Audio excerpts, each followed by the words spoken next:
welcome to Scrapping on the Fly. My name is Kristen, and I'm here with day 17 of 30 Days of Sketches with Kristy's Beautiful Life Series 11.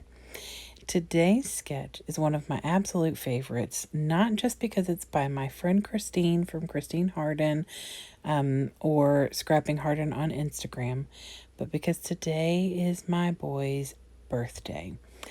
And I cannot believe he will be 14. I'm recording early, but I can't believe he's going to be 14 by the time you all see this video.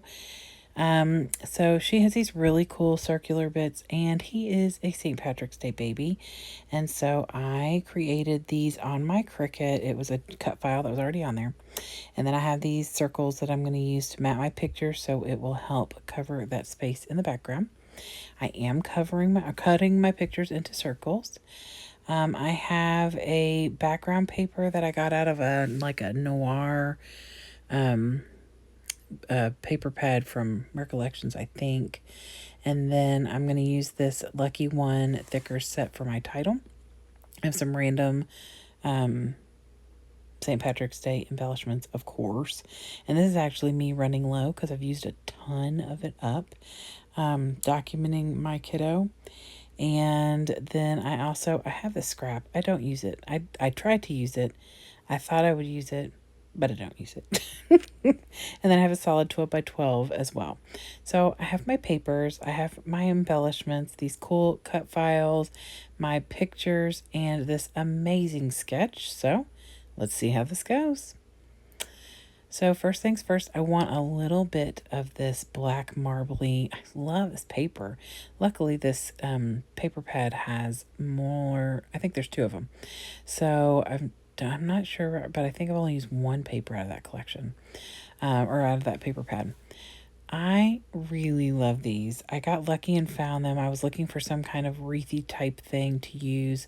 I was going to add my own 4-leaf clovers, and when I found this and it already had one, I was so excited. I was worried that it would cut hard, be hard to deal with, because sometimes when you've got those little slits in like the wreaths and things, it's hard to weed them because it tears because they're too thin.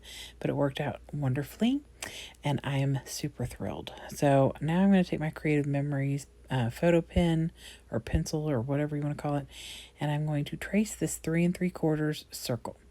The circles I have cut over there are like I think it's like 4.14 or something. I fit them to go perfectly inside of those little wreaths because I wanted to have that backed and not have to deal with trimming it around the wreath. And I mean, you all, this is probably one of my favorite layouts. It turned out so well. And oddly enough, other than the wreath that I picked out a couple of days ago, I wing this entire layout. So I pulled in some mixed media because my goal for this month is to use mixed media on every layout, even if it's just a little stickle or spray. This is Cut Grass. It's a Delusions shimmer spray by Diane Reevely. And I did a little pencil marking, which you can see. I put the circle down and then moved it down and over. That's my super fancy way. And then this one is, I think it's Lemon Zest. And I do the same thing.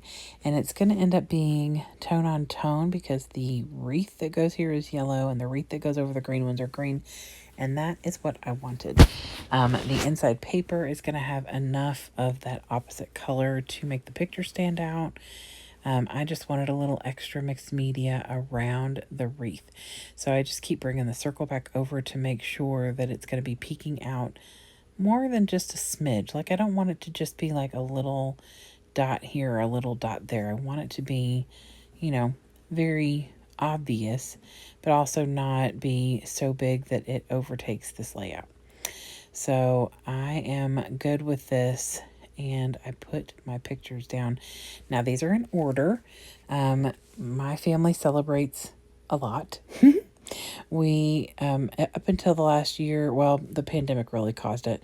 Up until about 2 years ago, We always got together every other month for all of the birthdays on my mom's family side, and there were 4 of them, and so there's 7 grandkids, and then now there's, I can't even tell you how many great grandkids, or the next generation. So that top one is at my uncle's house, which is my mom's side of the family. The next one is at my grandmother's house, which is my dad's side of the family. And then the bottom one is at my my kid's dad's house, family's house. I still want to call him my husband, which officially I guess he is still my husband because we have our divorce is not final. We haven't even officially turned in all our papers, but anywho, we're still really good friends. So it just is such an odd thing. One of these days, I'm just going to get used to calling him something else other than my husband. So if it sounds right, I say my kid's dad, but sometimes that sounds weird. Anywho, you guys, I'm a hot mess and I know it. So this title officially was going to be The Lucky One. Actually, it said ones, but because it's just him, I dropped off the S. And I was going to put the on there, but I ran out of room, and I was okay with that. I could have moved the one down a little bit more and added it, but I felt like Lucky One was good enough, and I can use the or whatever you want to say later. Now here's where I was going to add that green paper from like a Cool Kids paper pad. It was a scrap, but I laid it down on there. It looked ridiculous, so I got rid of that. And I'm just using that same black paper that I matted this layout on. So it'll bring that black forward. It's got that marbly look in it. And then I'm going to pull my Tim Holtz word phrases, I think it's small talk, and find 3 little phrases that are going to fit in these little banners, because I thought that was a good thing to put there. So I think one of them says make a wish, and I think one says, oh gosh, I can't remember. I've done 3 layouts since this layout. So I don't know. But anyway, they say things along those lines. And so then I bring in a couple of pre-cut clovers that I've had for a while. They came from my Cricut. I must have cut them out for something and didn't end up using them all. So I had 3 perfectly enough. I had 3 little green ones. And then a bigger green one. So I am going to end up using those. But I did pull 3 things from that same Dear Lizzie thicker set so that I could put one with each of the little clusters so that it would bring that gold shiny bits all across the page. And I love that arrow on that bottom one. So I just add those to where the little tags are. And then I look through all of here at these and see if I can add anything else. I do add 1 sticker on each of them that's green and kind of blends in, which is perfectly fine. And then I thought I wasn't going to use this one because it's kind of dark and big, and I thought that space right there was perfect. So I end up putting it there, and I love how it looks. I am really excited about how this turned out, you all. The other thing I did was I had these little clover border things, and I put one down here at the bottom and one on the side. I thought that kind of tied everything together and gave me a little less white space, which I don't normally deal well with. And then I pulled out my Heidi Swapp date stamp, and I put the dates right underneath the little banner, and I am thrilled. Christine is amazing. Don't think I've ever seen a sketch that she's created, so I'm super excited that she created the sketch, and it's turned out to be like one of my favorite layouts so far this month. And of course, it does help that I'm scrapbooking my sweet boy, although I've scrapbooked him a lot this month. I better start scrapbooking my daughter because she might start getting jelly. Anywho, all he wants me to do is scrapbook our dog, and all I seem to be doing is scrapbooking him. So that's okay.